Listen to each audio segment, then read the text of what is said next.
Okay, so after we get the mantel clock all plugged in, so that is after the power cable is plugged in and the video cable going to the TV, we'll see the camera up on the screen.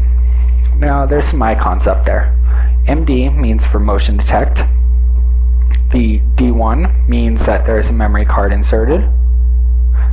And then the 30 frames per second, that is the highest of the frames per second. And then there's OW, which means overwrite.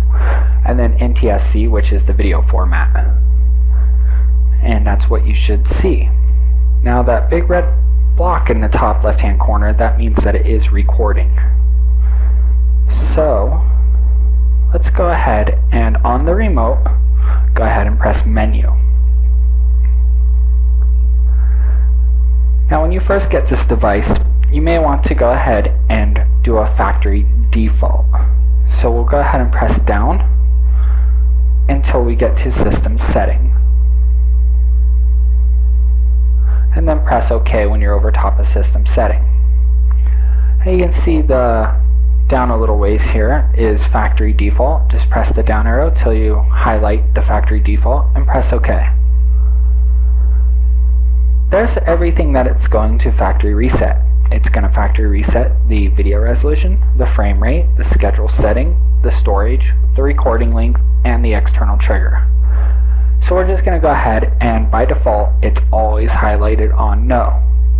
Just in case you do not want a factory default, you don't want to mess up and just press OK.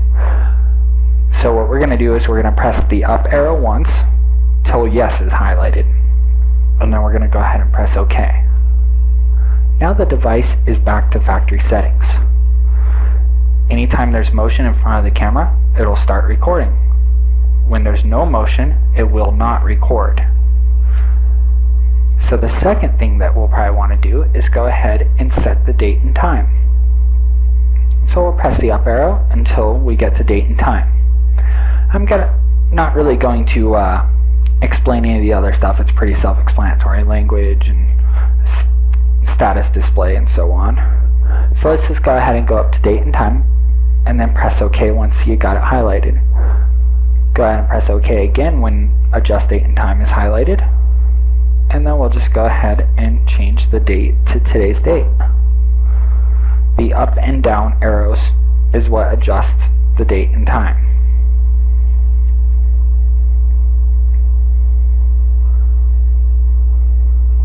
Now this is in military time, so 1300 hours is 1 o'clock. And it is 53 after.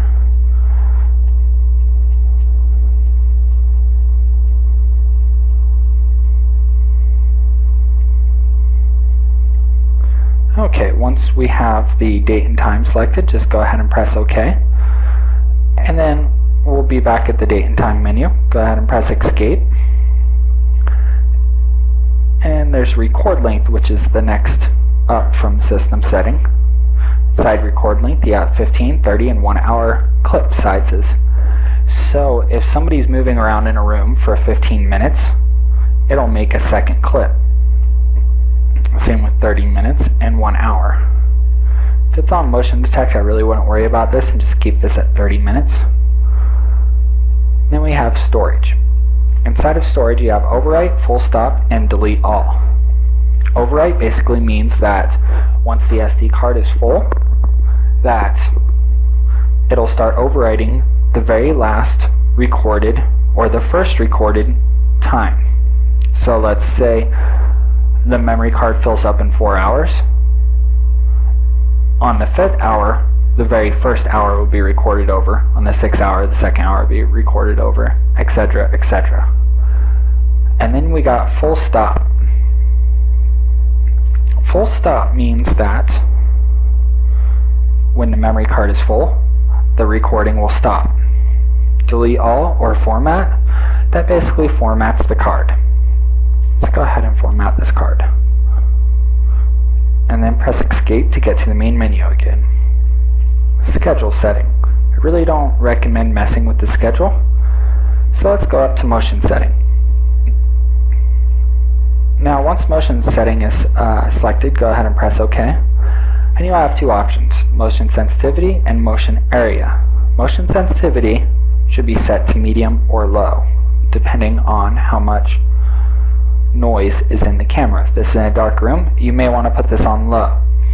Noise is static that is in the video during low light situations. I'm just going to place this on low for this tutorial.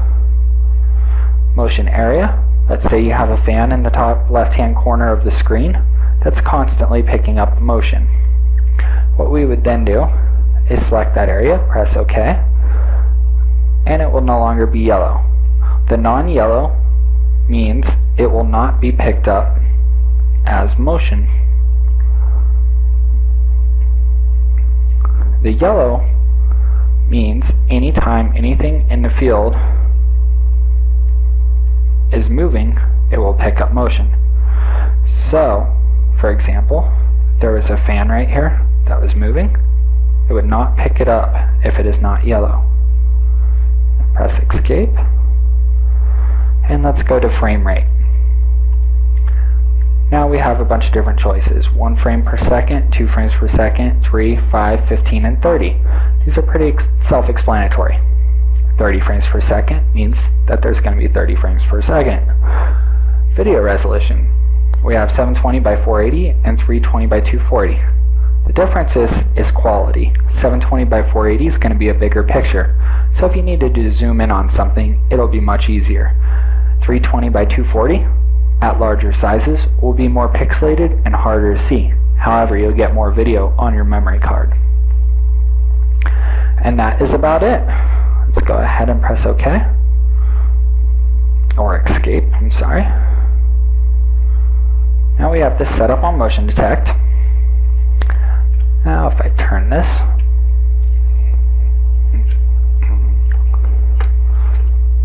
and I wave,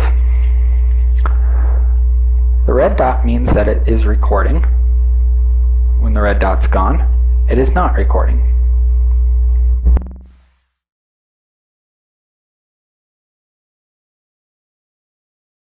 Alright, now that we configured the DVR for its first use, we'll want to unplug the video cable from the mantel clock. And then we'll go ahead and place the back on with the power cable still connected. If the power cable is disconnected, it's not going to record. There we go. We got a hidden camera at this point. Go ahead and place the camera wherever you want. And then go ahead and visit us at www.palmvid.com or call us at 1-800-618-7491 and press option number 4 for technical support if you have any further issues.